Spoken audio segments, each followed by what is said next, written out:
Restitutabiro mwigare ningashi Miss Tourism Ankole wikumiye okwihempaka zitandika kandi ogwizo bari yanyumwe bazajwicirwe kirunga cye kandi atugambire byari kuza kutandikiraho aharimo kubyara emiti hamwe no kurinda ubuhangwa bwa Ankole.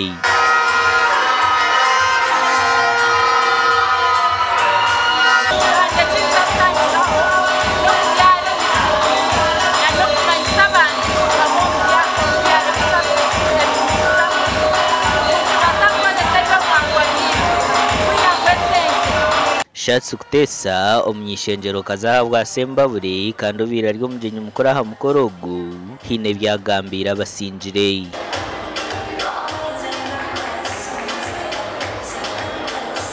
President Museveni kutereza obusinge tukekundira mu ihanga tukapromotinga tourism tukapromotinga abeshiki beitu tukapromotinga ekicweka kyaitu. Congratulations to all our contestants, those who've made it, those who fell out. We are all in this together. Shimiriye kure umukoro ubu gwawaje kandi twarunda kwini Miss Tourism Ankole 2023-2024 which tukutandikiraho no kure mutwamutinga all tourism sites Ankole na region region.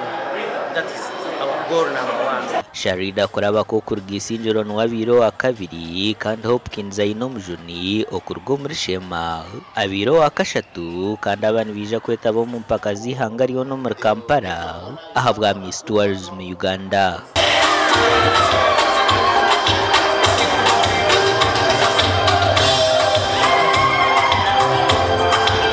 Gasha kwa Adolf Ayereka.